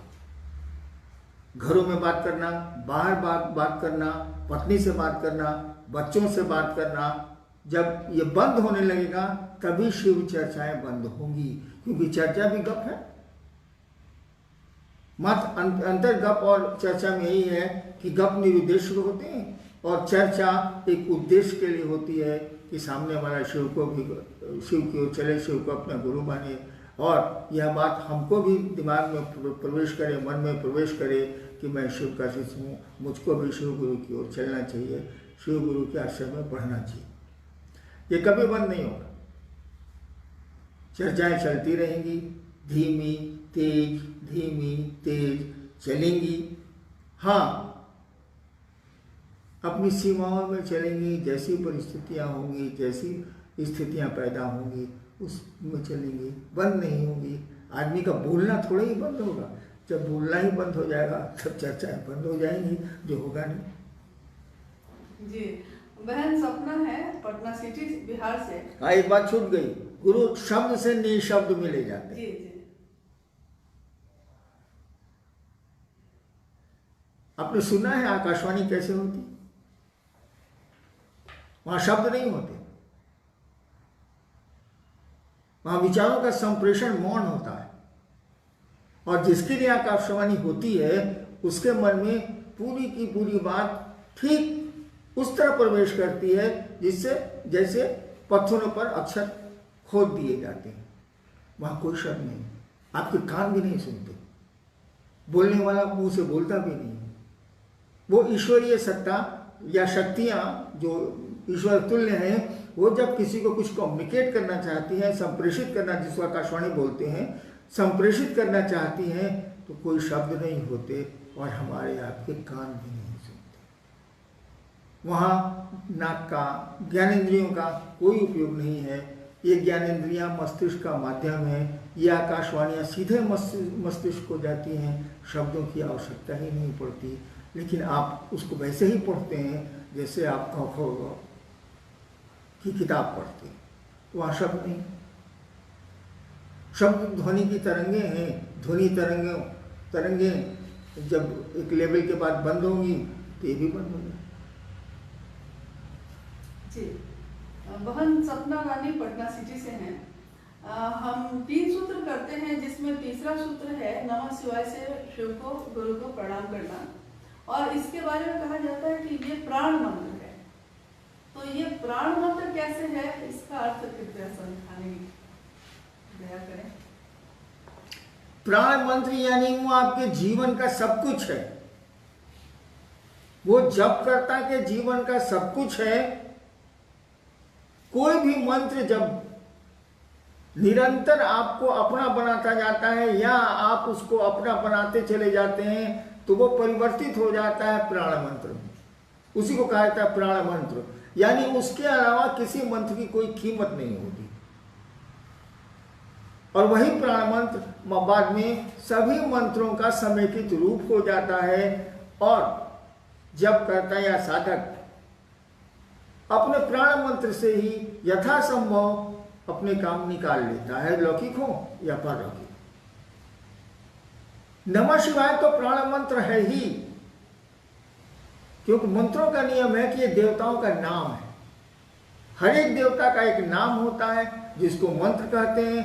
मंत्र की परिभाषा है कि हर एक देवता का ये नाम है जिसका मनन किया जाता है। उसमें शक्ति छिपी होती है। मंत्रों में चैतन्य छिपा होता है। मंत्र तो शब्द है, वर्ण है।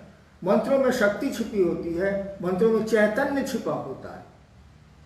शब्दों में अर्थ छिपा होता है, चैतन्य छिपा होता है। आप किसी को गाली दे दीजिए, ये तो शब्द है, लेकिन इसके परिणाम बड़े बुरे होंगे। देखिए, उस मंत्र के, उस गाली के चैतन्य को वो आदमी जानता है, इसलिए लाठी लेके आपके ऊपर पड़ गया। अगर मंत्र के चैतन्य को नहीं जानता, मंत्र के अर्थ को नहीं जानता, कोई प्रभाव नहीं पड़ता। ठीक उसी तरह से हर एक मंत्र का एक देवता होता है, देवताओं का नाम है, शक्तियों का नाम है, और उल्टा हर एक नाम का एक देवता, हर एक नाम का एक देवता होता है, हर एक देवता का एक नाम होता है। मंत्र देवताओं के नाम है, उनके बीच में, उनके स्वरूप में शक्ति छिपी होती है, चैतन्य छिपा होता है, अर्थ छिपा होता है। कोई भी मंत्र जो आपको बहुत ऊपर खींचता है, जितनी उसकी सीमा, उस देवता की सीमा। मंत्र उतनी ही दूर तक ले जा सकते हैं जितनी दूर तक उस देवता के मंत्र के देवता की सीमा है, उसके ऊपर नहीं ले जा सकते। नमः शिवाय तो शिव का मंत्र, वो तो महेश्वर है, ईश्वर है। तो हमने कहा कि नमः शिवाय प्राण मंत्र है, ये आपको शिव तक ले जाता है। ये शिव का मंत्र है, शिव से जुड़ा हुआ है। तो शिव से जुड़ा हुआ है यानी सबसे बड़ी सत्ता से जुड़ा हुआ है, तो मंत्र तो बड़ा होगा ही, महामंत्र होगा ही, मंत्रों का राजा होगा ही। और इसी को प्राण मंत्र भी बनाना चाहिए, क्योंकि शास्त्र बहुत पहले से कह रहे हैं कि नमः शिवाय प्राण मंत्र है।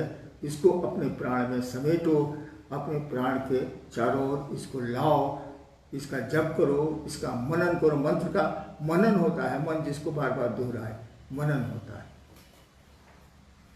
जी भाई आर.के. दुबे जी हैं सूरत, गुजरात से। इन्होंने कहा है कि एक आपके जीवन में लिखी हुई एक पुस्तक अनमिल आखर इनको प्राप्त हुई। इसमें उस पुस्तक का जो शीर्षक है, मतलब उस पुस्तक का जो नाम है अनमिल आखर, इस शब्द का अर्थ क्या है? सीधा है, अनमिल जो मेल नहीं खाता है। अनमिल अवधी भाषा है, अनमिल जो मेल नहीं खाता, बिना मेल के है। आखर माने अक्षर, अक्षर को अवधी भाषा में कहा जाता है आखर। अनमिल आखर ऐसे अक्षर हैं, ऐसे वर्ण हैं जो मेल नहीं खाते। आदमी को लगेगा उटपटांग है ये सब कुछ। इसको कहते हैं अनमिल आखर, यानी अक्षर बेमेल।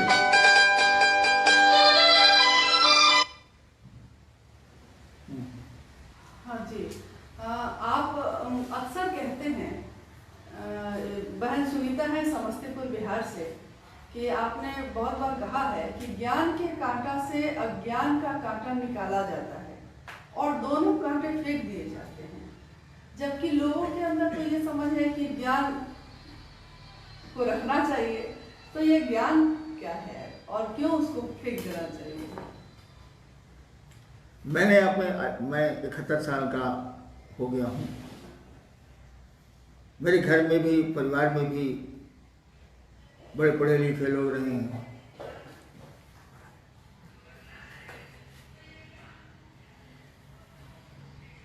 बड़े पढ़े लिखे लोग रहे हैं। मैंने देखा है कि उनका ज्ञान उनके लिए कांटा बन गया है, कंटक हो गया है। और बाकी चीजें तो धीरे धीरे आपको आपकी खत्म हो सकती हैं। जैसे पहलवानी का शौक बहुत दिनों तक नहीं चलेगा, क्योंकि बाद में गठिया हो जाता है, रोग हो जाते हैं शरीर से। फिर मैंने एक बहुत बड़े पहलवान से मैं मिला, आया था मुझसे मिलने, बेचारा सीढ़ियों पर नहीं उतर पाया। मैंने पकड़ के दूसरों से उनको सीढ़ियों पर उतरवाया। क्या स्थिति, इतना बलशाली आदमी अपने जमाने का क्या हो गया। व्यक्ति की सुंदरता कितने दिन, उम्र ढलेगी, सुंदरता खत्म। लेकिन ज्ञान की जो पकड़ है ना, वो नहीं खत्म होती है, अंत अंत तक रह जाती है। जो ज्ञानी है वो अंत अंत तक आपको ज्ञान बगाड़ेगा और आपकी सुनेगा ही नहीं। इसीलिए ज्ञान के कांटे से अज्ञानता तो और बुरी चीज है, ज्ञान के कांटे से अज्ञानता का कांटा निकाला जाता होगा। आपने देखा हो या नहीं देखा हो, देहात में जब लोग पाँव पैदल चलते थे और बबूल वगैरह का कांटा पाँव में गड़ जाता था, तो दूसरे बबूल के कांटे से उस कांटे को निकाला जाता था। आप पॉकेट में रख लीजिएगा, पॉकेट में रखिएगा तो जिससे निकालें वो गड़ेगा, यानी दोनों कांटे फेंक दिए जाते थे। कहा जाता है कि ज्ञान के कांटे से अज्ञान का कांटा निकालो और दोनों को फेंको। ज्ञान कोई काम नहीं देगा, सब बेकार हो जाता है। काम आपको हमको देगा, बस वही याद नहीं, अब कुछ भूल गई सब कुछ, एक बात मगर नहीं भूली, जूली आई लव यू। ठीक है, ये फिल्म का गाना है, लेकिन शिव से जो प्यार होगा, शिव रूपी ज्ञान जो हम में आप में आएगा, शिव से जो प्यार होगा, भगवती से जो प्यार होगा, वही ज्ञान आपको उस शिव तक ले जाएगा, पूरी दुनिया से ऊपर करेगा, जगत से ऊपर करेगा, जगत के बंधनों से मुक्त करेगा। बाकी ज्ञान तो चुभेगा और ऐसा चुभेगा कि मरने की स्थिति में भी नहीं निकलेगा। वो अज्ञान तो निकल जाएगा कांटा, ज्ञान का कांटा नहीं निकलता है, बहुत ज़्यादा दर्द देगा, मरने तक ये दर्द देता है, क्योंकि मात्र शिव का ज्ञान ही जो दया से भींगा होता है। मात्र शिव रूपी ज्ञान ही हमको आपको आनंद देता है, आनंदित करता है, परमानंदी बनाता है। कि आपके निर्देश में लगातार पर्यावरण संरक्षण पे हम सभी शिवसे से भी इसमें अपनी भूमिका निभा रहे हैं। और आगे इसी महीने में 17 जून को दीदी नीलम जी की पुण्यतिथि भी है, उसके अगले महीने में उनकी जन्म तिथि भी है। और पिछले वर्ष हम लोगों ने उनके जन्म पे यानी कि 27 जुलाई को एक सप्ताह का वृक्षारोपण कार्यक्रम चलाया था। लेकिन अब दुनिया की स्थिति दूसरी है इस वर्ष, क्योंकि हम समूह में नहीं निकल सकते, वृक्षारोपण के लिए सामूहिक प्रयास नहीं कर सकते। तो मेरी जिज्ञासा भी है और एक प्रस्ताव भी, अगर आपका निर्देश हो तो क्या हम लोग 17 जून से 27 जुलाई के अंतराल में अपने आंगन में, अपने बालकनी में या अपने घर के एक छोटे से गमले में भी इस कार्य को करें कि हाँ, हर लोग पौधा लगाएं और दीदी के लिए सबसे सुंदर श्रद्धांजलि यही होगी। पेड़ तो लगाइए हम आप जरूर, लोगों को जागृत भी करना होगा, मोबाइल पर करिए, पेड़ लगाएं, वो गमले में लगाएं, हाथे में लगाएं और सड़कों पर लगाएं। ऐसा थोड़ी है कि सड़क पर पेड़ लगाने के लिए मजमे की जरूरत है, मात्र 1-2 आदमी पेड़ लगा सकते हैं। और बारिश का मौसम आ ही रहा है, पेड़ बच भी जाएंगे। ऐसे पेड़ लगाएंगे तो हम लोग को सिंचाई करनी पड़ेगी, पानी देना होगा, बारिश में तो प्रकृति पानी देती है। पेड़ तो लगाए ही लगाए, अन्यथा एक दिन बाबू हम लोगों के पोते पोतियों को ऑक्सीजन का सिलेंडर लेके शहर में घूमना होगा। होशियार हम लोगों को होना होगा, लोगों को जागृत करना होगा, भाषणबाजी से नहीं होगा। चलिए, प्रणाम। जी के चरणों में मेरा प्रणाम है। हम शिव शिष्यों की शक्ति हमारी दीदी नीलम आनंद जी को मेरा प्रणाम है। और राजगंज के इस सुदूर इलाके में, इस मैदान में उपस्थित आप सभी गुरु भाई और गुरु बहन के चरणों में मेरा प्रणाम है।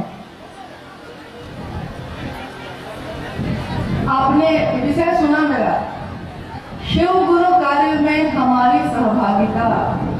और अभी तुरंत मन संचालक जी ने कहा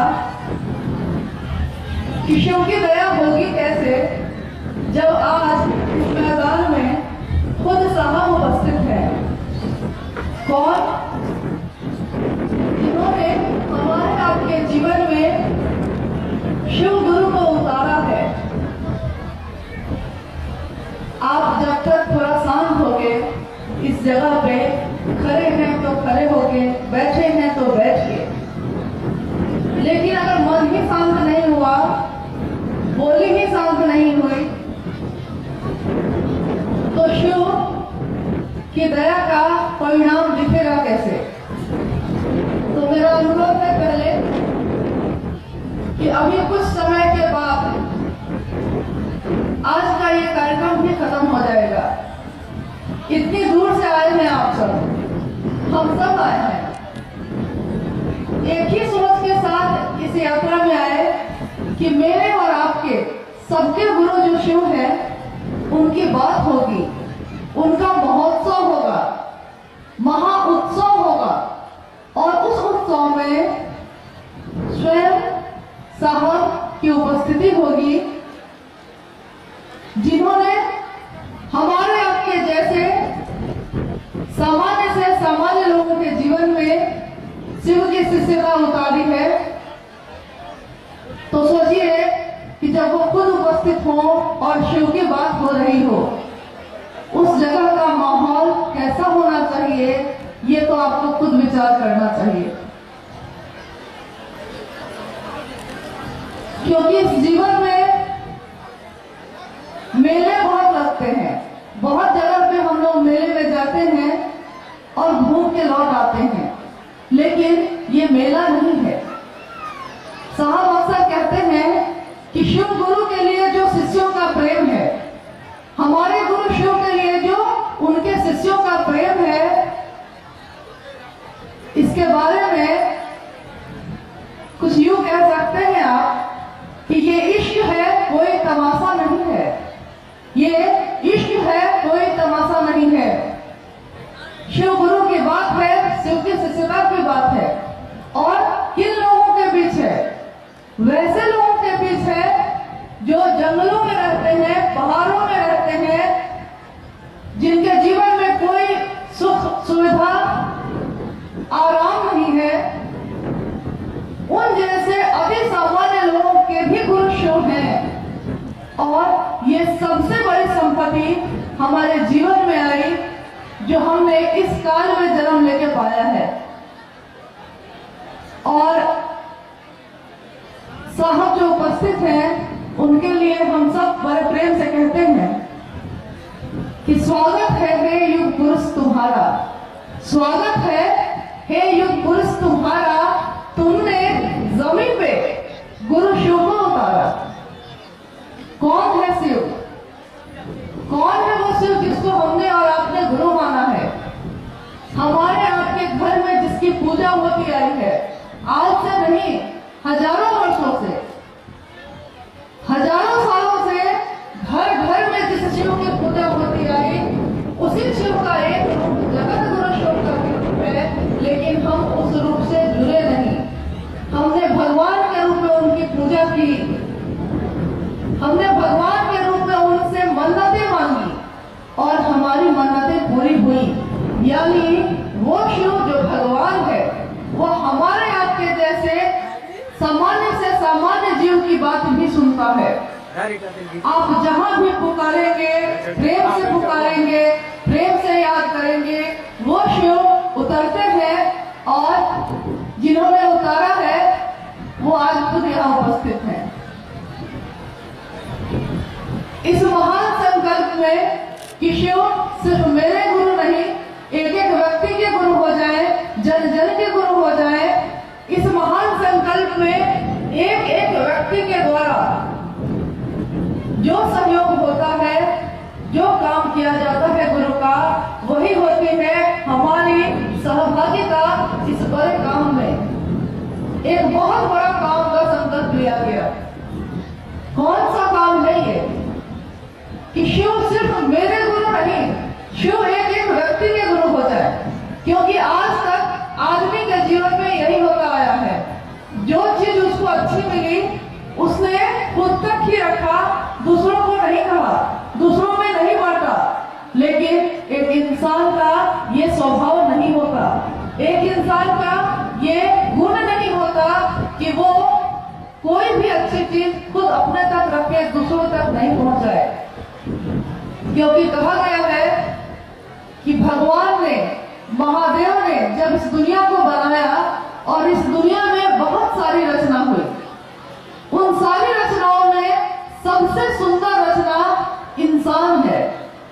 महादेव ने जितनी चीजें बनाई, उन सारी चीजों में सबसे सुंदर खूबसूरत रचना उनकी इंसान है, एक जीव। और उस जीव में ये संभावना होती है कि वो जीव से शिव हो सकता है, भगवान हो सकता है। और ऐसे लोग हुए हैं इस धरती पे, ऐसे लोग हुए हैं जो बन के तो इंसान आए थे, पैदा तो इंसान के रूप में हुए थे, लेकिन दुनिया ने उनको भगवान की तरफ पूजा। यानी एक इंसान में संभावना होती है कि वो भगवान की तरह बन सकता है। यही बात साहब ने कही कि भगवान के रूप में जब आप पुकारते हैं तो वो महादेव आपकी बात सुनता है। लेकिन जीवन में सब कुछ हो, शक्ति हो, सुख हो, समृद्धि हो, लेकिन ज्ञान नहीं हो, तो ज्ञान ही नहीं है तो जीवन जीने की कला भी समझ में नहीं आती। तो जीवन कैसे जी जाए, कैसे जिया जाए इस जीवन को, यही ज्ञान लेने के लिए शिव को गुरु बनाने की जरूरत है।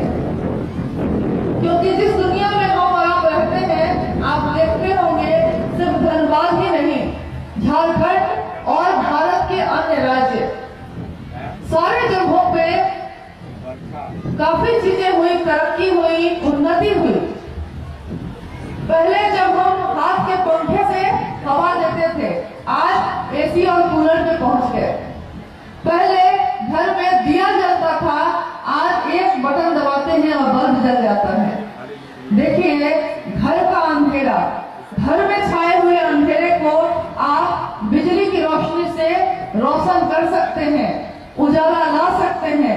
लेकिन हमारे आपके मन में जो अंधेरा फैला है, उस अंधेरे को गुरु की रोशनी के सिवा अब किसी की ताकत नहीं है कि हमारे आपके मन में जो अंधेरा फैल गया है, हमारा आपका मन जो अंधेरा में डूब गया है, इसको रोशन कर सके। तो कौन कर सकता है? वो एकमात्र महादेव कर सकते हैं, एकमात्र शिव जिसने इस दुनिया को बनाया है। जिसने बनाया है वो जानता है कि हमारा इलाज कैसे होगा, हमारे अंधेरे मन को रोशनी कैसे दी जाएगी। और देखिए, आज जब से हमारे जीवन में शिव की बात आई है, हमने शिव की बात करना शुरू किया, हमने ये 3 सूत्र करना शुरू किया, तो हमारे आपके जीवन में कितना परिवर्तन हुआ। पहले भी हमारा जीवन था, पहले भी एक जीवन था, लेकिन उस जीवन में यही होता था कि सुबह होती थी और शाम होती थी, सुबह होती थी फिर शाम भी हो जाती थी, जिंदगी यूं ही तमाम होती थी। उस जीवन में न कोई उमंग था, न कोई तरंग था। सुबह उठे, दिन भर जो एक जानवर भी काम करता है, वो सारे काम हम करते हैं, शाम हो जाती है, पूरा दिन खत्म हो गया।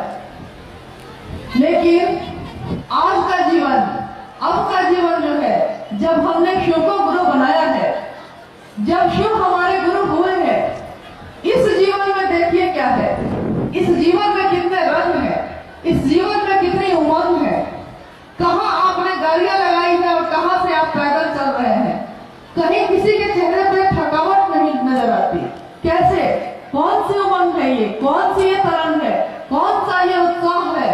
जीवन जीने का एक, छोटी छोटी बातों पे हम रोते थे, छोटी छोटी समस्याओं से कि अब इससे पार कैसे पाएंगे। लेकिन आज महादेव का संबल है, आज महादेव हमारे गुरु हैं। महादेव ये कोई छोटी बात नहीं है। आपके शहर में अगर एक कोई बड़ा आदमी हो और वो आपका परिचित हो या आपका रिश्तेदार हो, तो आपके मन को कितना बल होता है। कहावत है ना कि जब सैया भरे कोतवाल तो डर काहे का। किसी के सैया, किसी के पति अगर कोतवाल हो जाए तो लगता है कि पूरा जीवन के मालिक हम ही हैं। मन इतना बलशाली हो जाता है। और आज किसको हम कहते हैं? शिव मेरे गुरु है, महादेव मेरा गुरु है। तो सोचिए, वो महादेव जो भगवान है, जिसकी मात्र इच्छा में इतनी शक्ति है कि उसने पूरी दुनिया को बना दिया। और ऐसी कितनी दुनिया होगी उनकी दुनिया में पता नहीं, क्योंकि हम और आप तो कुछ दूरी तक देख पाते हैं, कुछ दूरी तक समझ पाते हैं। लेकिन उस महादेव के दुनिया में कितने ब्रह्मांड होंगे, कितनी दुनिया होगी, कितनी मात्र इच्छा में इतनी ताकत है। वो मेरे आपके जैसे तुच्छ व्यक्ति का, सामान्य से साधारण व्यक्ति का अपना गुरु हुआ है, अपना। तो हमारा आपका मन कितना बलशाली होना चाहिए। मेरे गुरु शिव है। अभिमान से, गर्व से कहिए कि मेरे गुरु शिव है। और ये गर्व कि इससे बड़ी संपदा, इससे बड़ी संपत्ति इस दुनिया में इंसान को नहीं मिल सकती। इससे बड़ा भोग दुनिया में कोई किसी को नहीं दे सकता। पैसे से अगर सुख मिलता, समृद्धि से और सुविधाओं से अगर सुख मिलता, तो जितने लोगों के पास पैसे हैं, जितने लोग अमीर हैं, सब सुखी होते। लेकिन आज सड़क पे दिन भर काम करने वाला भी शिव को याद करता है, शिव से दया मांगता है, अपने गुरु को प्रणाम करता है और अभिमान से, गर्व से अनपढ़ होते हुए भी, जंगलों में रहते हुए भी, साधारण होते हुए भी, गरीब होते हुए भी गर्व से चर्चा जब करना शुरू करता है कि मेरे गुरु शिव हैं, आप ही आइए गुरु बनाइए शिव को, आइए भगवान शिव को अपना गुरु बनाइए, जब वो ये कहता है तो सोचिए मन कैसा रोमांचित हो जाता है। मन में यह कौन बोल रही है। आज भी इस रात कब खत्म होती थी उनको पता भी नहीं चलता था। आज वो महिलाएं अपना घर भी संभालती है, दुनिया भी संभालती है और अपने गुरु शिव का काम भी संभालती है। ये बहुत बड़ी घटना हुई है इस दुनिया में, जो महादेव के सिवा किसी के बस में नहीं था कि वो ऐसा कर सकता था। हम सबके जीवन में जो खुशी आई है और आज जो ये महोत्सव हो रहा है, हम सब संकल्प लें कि हम अपने जीवन में तो हमने शिव को अपना बनाया ही है, लेकिन मेरे शिव एक एक व्यक्ति के, एक एक इंसान के अपने हो जाए, इसके लिए हमको बस थोड़ा सा काम करना है। इतना ही करना है कि जब जो मिले कोशिश करिए कि उससे शिव की बात कर सके, उससे महादेव की चर्चा कर सके। वो महादेव जो इतना दूर था आज इतना नजदीक है, आज हमारे आपके लिए इतना नीचे आ गया। जो भगवान है गुरु के रूप में वो अपने शिष्य के लिए कितना नीचे आ सकता है, आज हमारे आपके बीच ये उदाहरण है कि हमें कुछ नहीं आता, न तो कोई विसाख है, न तो कोई योग्यता है, न तो कोई ज्ञान है, कुछ भी नहीं है, लेकिन हमारे आपके जैसे लोगों को उस महादेव ने चुना है। ये हमारा सौभाग्य, इससे बड़ा सौभाग्य और कुछ नहीं हो सकता। तो आइए इस सौभाग्य को व्यक्ति के जीवन का सौभाग्य बनाए और चर्चाओं में जो आप कहते हैं, गाते हैं, किसी की चर्चा में चला चला चला चलते ही रहो, तो हम अपने जीवन में ये संकल्प लें। और आज साहब जो खुद यहाँ उपस्थित हैं, हम सबका परम सौभाग्य है ये, हम उनसे आशीर्वाद मांगे, अपने मन को शांत करें, शांत चित्त होकर सुनिए कि वो क्या कहने आए हैं। क्योंकि आज दुनिया के हर कोने से उनको लोग चाहते हैं कि वो जाए और वो नहीं जा पाते, लेकिन आज धनबाद के इस कोने में वो जब आ गए हैं तो ये हमारा आपका बहुत बड़ा सौभाग्य है। फिर ये समय आएगा कि नहीं आएगा नहीं जानते, फिर ये वक्त आएगा कि नहीं आएगा हम और आप नहीं जानते। तो आइए, आपने गीत सुना है ना कि लग जा गले कि फिर हंसेंगे शाम हो कि ना हो, शायद इस जन्म में फिर ये बात होगी कि नहीं नहीं जानते हैं।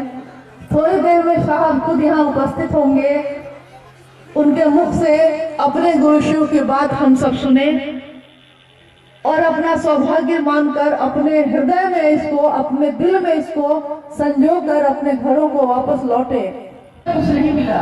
जिन लोगों के लिए पूरा जीवन आप जान दे देते हैं, प्राण भी रहते हैं कि वो खुश हो जाए आपसे, आप सब कुछ करते हैं उसके लिए, लेकिन कुछ समय के बाद ऐसा वक्त आता है कि वो आपसे मुंह फेर लेता है। क्योंकि इंसान प्रेम का बदला प्रेम पूरी तरह नहीं दे सकता, लेकिन वो भगवान जो शिव है, वो गुरु जो शिव है, वो आप एक कदम चलते हैं तो वो 100 कदम चलता है। आप एक बूंद प्रेम का देते हैं तो वो 1000 बूंद देता है। वो प्रेम का सागर है, वो ज्ञान का निधि अगम है। हम अपने गुरु शिव से दया की याचना करें, हम अपने साहब से आशीर्वाद की याचना करें कि हमारे आपके जीवन में शिव सचमुच में उतर जाए। शिव के शिष्यता का जो संकल्प, जो प्रण हमने लिया है, हम अपने शिव के लिए अब इस जीवन में, अपने इस जीवन में अंतिम सांस तक काम कर सकें। हम सब उस शिव की शिष्यता एक एक घर तक फैला सकें। आने वाला समय ऐसा समय हो कि जहां से आप गुजरे उस घर में अगर दिया जलता हो, उस घर में अगर लोग रहते हो तो वो शिव की बात करते हो। शिव और कुछ भी नहीं, शिव के सिवा और कुछ भी नहीं। ऐसा जीवन, ऐसी दुनिया हो जाए, ये सपना है हम शिष्यों का, लेकिन हमको इसके लिए करना होगा, काम करना होगा। गुरु ने दया की है, गुरु ने दया की बारिश की है, लेकिन इसकी बूंदों को